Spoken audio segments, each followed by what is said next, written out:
Triplet Targaryens in a song of ice and fire? What madness is this?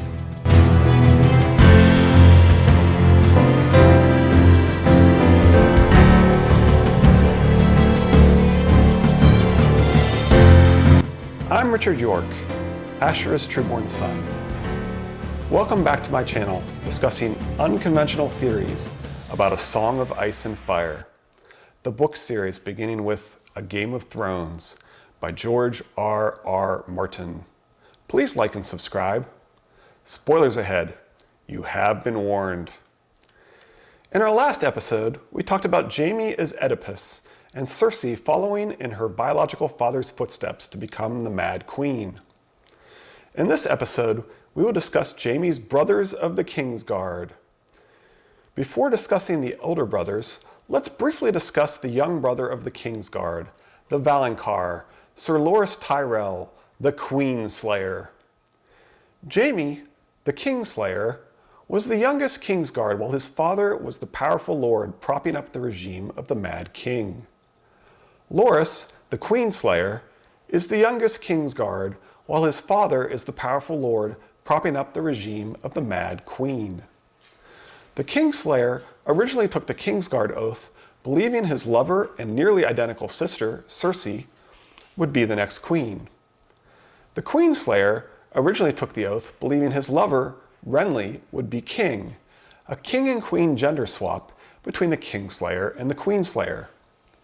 He also wanted to be near his sister, the Queen, who he looked so much like that, quote, "they could be twins," Cersei thought as she watched them.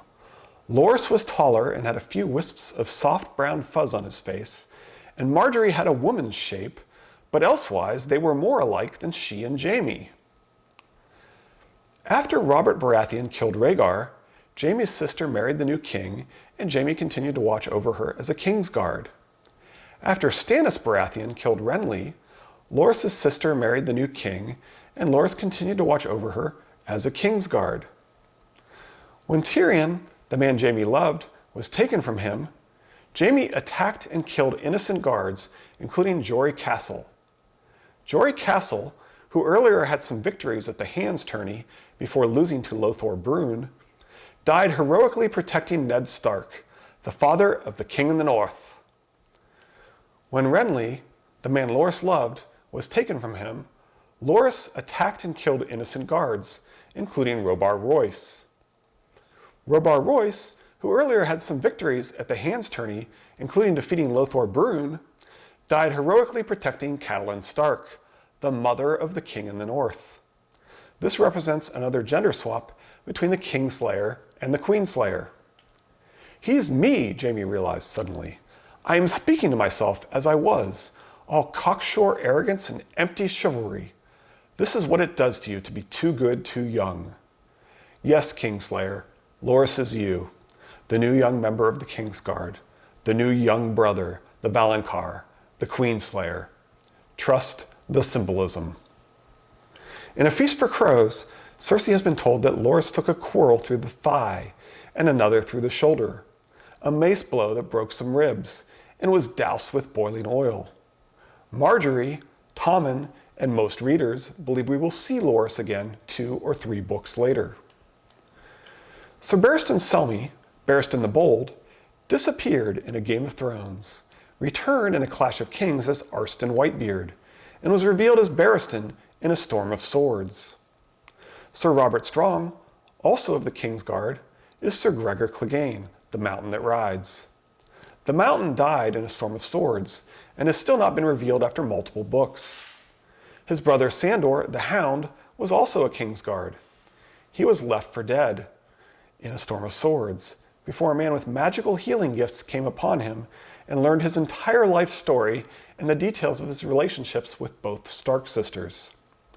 Sandor is clearly the gravedigger on the Quiet Isle, but he too has not been definitively revealed after multiple books. So to recap, we have at least 4 Kingsguard who disappear and are not revealed by the following book: Barristan, Loras, and both Clegane brothers. We've also seen a pattern of individuals' bones, skulls, or heads dipped in tar, proving them dead, with Bran, Rickon, Davos, and Gregor. Brienne has promised to kill Jaime and presumably bring back proof. I suspect this proof will include his golden hand and, based upon past precedent, somebody else's skull, perhaps a spy sent to observe Brienne perform the execution she promised. We should head back to the Kingslayer's realization that the Queenslayer is him. I learned from the White Bull and Barristan the Bold, Jaime snapped. I learned from Sir Arthur Dane, the Sword of the Morning, who could have slain all 5 of you with his left hand while he was taking a piss with the right. I learned from Prince Lewin of Dorne, and Sir Oswell Went, and Sir Jonathor Derry. Good men, every one. Dead men, every one. He's me, Jaime realized suddenly. I am speaking to myself as I was. All cocksure arrogance and empty chivalry. This is what it does to you to be too good, too young. George is telling us that Loras is wrong here. He is very wrong. The Quiet Isle is waiting for the 7th ruby to be revealed. The rubies represent Rhaegar's Kingsguard, and Jaime represents that 7th ruby. Jaime will be as dead and buried as the Hound and the Elder Brother. Loras was very arrogant and very wrong. Dead men, every one. The Order of the Green Hand points out George, in interviews, emphasizes Ned's dream of the Kingsguard is not to be taken literally, implying the 3 Kingsguard may not have died at the Tower of Joy. A Song of Ice and Tootles argues the words in the Tower of Joy dream mean the Kingsguard survived. The symbolism of the Kingsguard, especially in Jaime's dream, implies they are like the others, surviving after death. A Song of Ice and Tootles, Girls Gone Canon, and Lucifer Means Lightbringer have all discussed the symbolism of Oswell Went as Oswell Kettleblack. The Order of the Green Hand points out Tormund is a terrible liar and is often late in throwing out a har, as if he is terrible at pretending to be a wildling. His appearance sounds like a man who would earn the nickname of a bull, and if he wore the white of the Kingsguard, he would likely be called a white bull. His name is very close to bull man, with the root word meaning bull in the words Taurus or Minotaur. He gives the pink letter a dubious look. He claims he cannot read, but then almost immediately tells us he knows what a maester is, he knows what kind of quills they use, he knows how they store their ink, and he knows how to write. He sounds as familiar with maesters and writing as a Hightower of Old Town would be. From A Dance with Dragons. If I had me a nice goose quill and a pot of maester's ink, I could write down that me member was long and thick as me arm. Wouldn't make it so. I'm less certain of Tormund and Oswell Kettleblack being brothers than I am of the only 3 Westerosi humans with 2 shrewd eyes. I don't think the Braavosi banker, Tycho Nestoris, or Tyrion with only 1 shrewd eye are former brothers, but the others with 2 shrewd eyes are living second lives and worth a closer look. First, what exactly do shrewd eyes symbolize? The Lord Commander's raven has shrewd black eyes noted twice. The first raven, Bran skin changes, has shrewd black eyes as well. Bran is able to easily skin change this raven because it has been skin changed before and has a second life in it. The Lord Commander's raven has likely also been skin changed. Shrewd eyes seem to be associated with having a second life behind those eyes. The Braavosi banker with shrewd eyes might be a faceless man and has dark colored eyes. Tyrion's shrewd green eye is paired with a black eye. It seems shrewd eyes might be associated with black eyes, although we have 2 exceptions. Qhorin Halfhand of the shrewd gray eyes gives us a false backstory of Mance Rayder with the shrewd brown eyes. We know Mance's backstory is false because it is contradicted by what Osha tells us, as both the Order of the Green Hand and Tootles point out. From A Game of Thrones, he can call himself king beyond the wall all he likes, but he's still just another old black crow who flew down from the Shadow Tower. He's never tasted winter. I was born up there, child, like my mother and her mother before her and her mother before her. Born of the free folk. We remember. Osha implies Mance is not from the north. Qhorin's own backstory gives him no lord's last name, but his accent and manner betray the truth. And thus Jon refers to him as my lord twice. Ulmer, a Night's Watchman formerly of the Kingswood Brotherhood, once put an arrow through the hand of a Kingsguard. He claims this Kingsguard was the Lord Commander, but the Order of the Green Hand is skeptical. As Balon Breakspear said, "Tales grow in the telling, I know." If Ulmer took half the hand of Jon Darrow or Oswell Whent instead of the Lord Commander, this seems like exactly the type of tale we would hear. Qhorin Halfhand could be whichever brother Ulmer shot with his arrow, since we know his backstory and Mance's backstory are both fake, and we know he and Mance both seem emotional and honest as they tell us they were brothers. A Song of Ice and Tootles has a very interesting theory on the shrewd-eyed character whose name means the old member of the Kingsguard, the elder brother. Specifically, the elder brother in A Feast for Crows is Prince Lewin Martell of the Kingsguard and Sir Morgarth the Merry. The elder brother lies when he says he died on the Trident. Oh, he's telling the truth that he's a man who died publicly at the Trident fighting for Prince Rhaegar. I mean, he lies when he claims, "I fought for Prince Rhaegar, though he never knew my name. I could not tell you why, save that the Lord I served a Lord who served a Lord who had decided to support the dragon rather than the stag. Had he decided elsewise, I might have been on the other side of the river. My father was a knight, and his before him. So were my brothers, every one. I was trained for battle since the day they deemed me old enough to hold a wooden sword." Knights sworn to lords, sworn to higher lords, sworn to higher lords sound less likely to be equipping them, presumably 4 or more sons with training and horses, than lords and princes. I say 4 or more because I would never refer to both my brothers as every one. A knight of the Kingsguard has 6 brothers and would refer to them as every one. In fact, the Kingslayer and Queenslayer used that exact term to refer to Lewin Martell and his brothers, as we discussed earlier.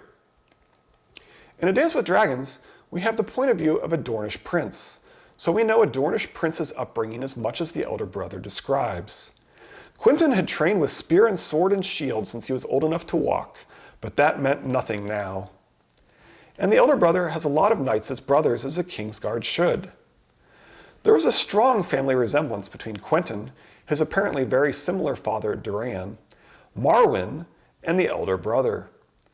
The Dornish and the Targaryens have many marriages, and many readers probably noticed Marwyn implies he is a prince with Targaryen blood when he says, quote, "Ask yourself why Aemon Targaryen was allowed to waste his life upon the wall, when by rights he should have been raised to Archmaester.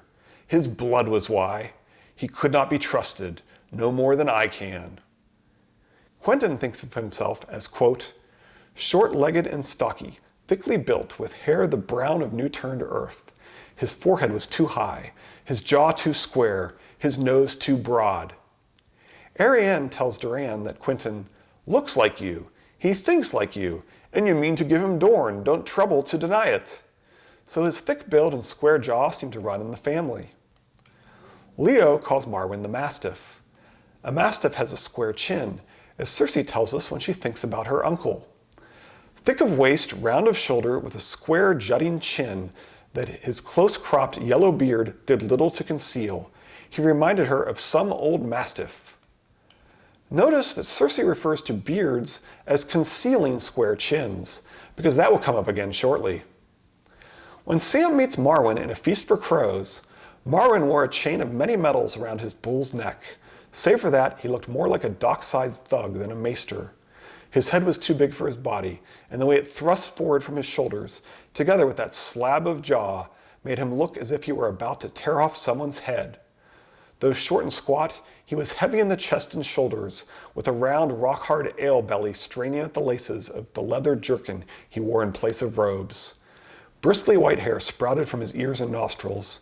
His brow beetled, his nose had been broken more than once, and Sourleaf had stained his teeth a mottled red. He had the biggest hands that Sam had ever seen.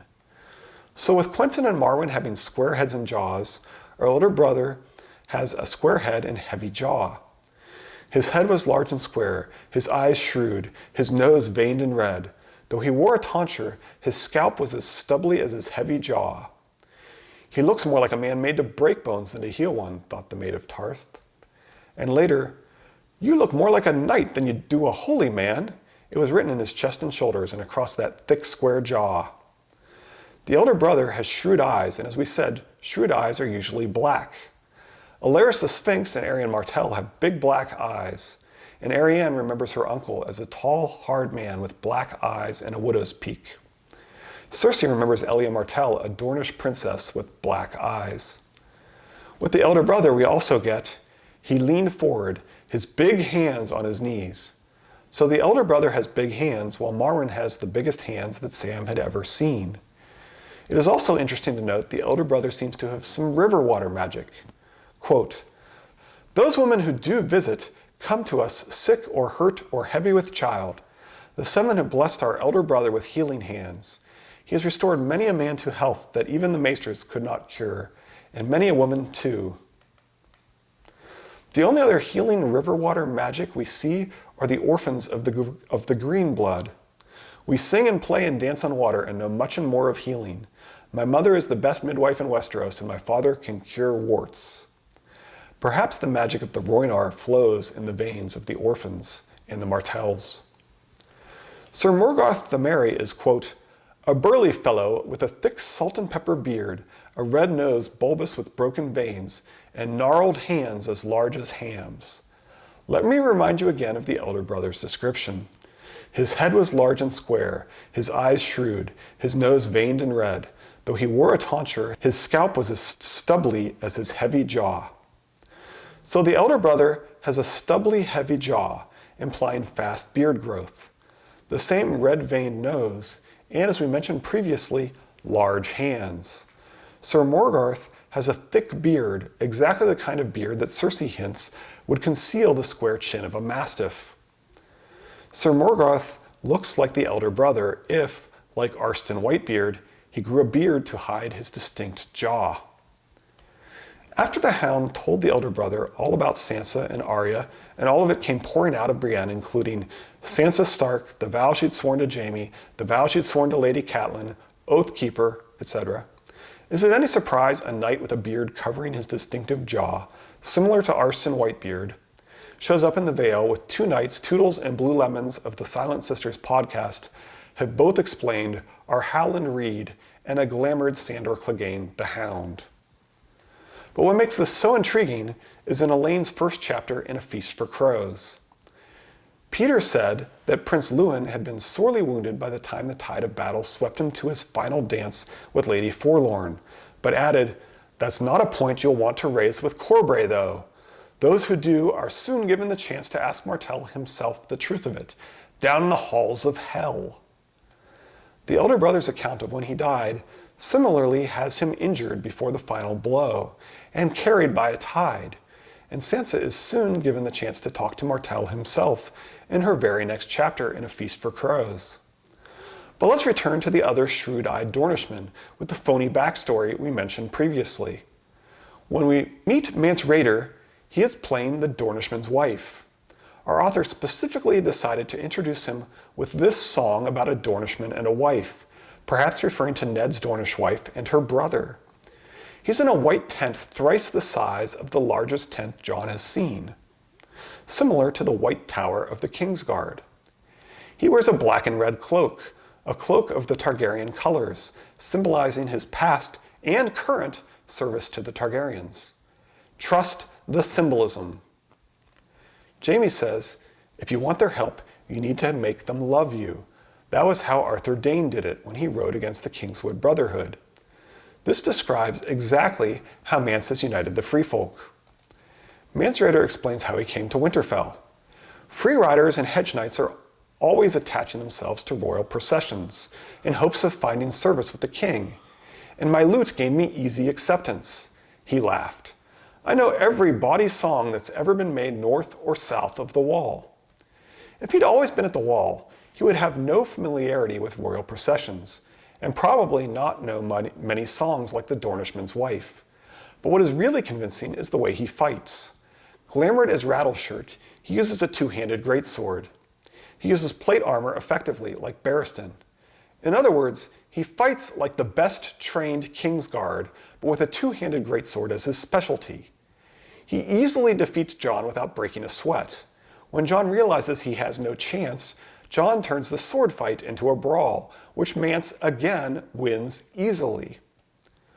"Our knees do not bend easily," are Arthur Dayne's first words to Ned, which describes Mance Rayder. In the TV show, both characters' last words were, "I wish you good fortune in the wars to come." This may have been the showrunners demonstrating their knowledge that in the books, these two characters are the same man. One objection some have to this is Arthur is famous, but Mance is of middling height, slender, sharp-faced, with shrewd brown eyes and long brown hair that had gone mostly to gray. He's quite ordinary in appearance, and probably didn't have long hair in his youth. Barristan is among the most famous men that Jorah has met, but easily deceives him by growing a beard. Jaime's mother looks 15 or 50, but he doesn't recognize her. Catelyn studied Lord Jason Mallister boldly. He nodded a curt greeting. There was no recognition in those fierce eyes. It would never occur to him to suspect that one of them was the daughter of his liege lord. A long, gray-haired Arthur Dayne could similarly boldly expect not to be recognized. What makes the Dornishman two-handed greatsword expert in the White Tower and Targaryen cloak most intriguing is that if Maester Wallace insisted the triplets born in Dorne be separated, the Dornishman would consider the older sister to be the rightful heir. You could say he went north for a girl, or for her crown, but I would say it was for his white cloak. Thanks to A Song of Ice and Tootles for all of the shrewd-eyed analysis of the Dornish Kingsguard. And thanks to Reddit users Can I Try To and The Great Busey for telling me about the triplet Targaryens in A Song of Ice and Fire. Next time, we look at the symbolism surrounding the gray-eyed Maid of Winter, whose honey hair turns silver in the moonlight. Please like and subscribe. Until next time, 7 blessings.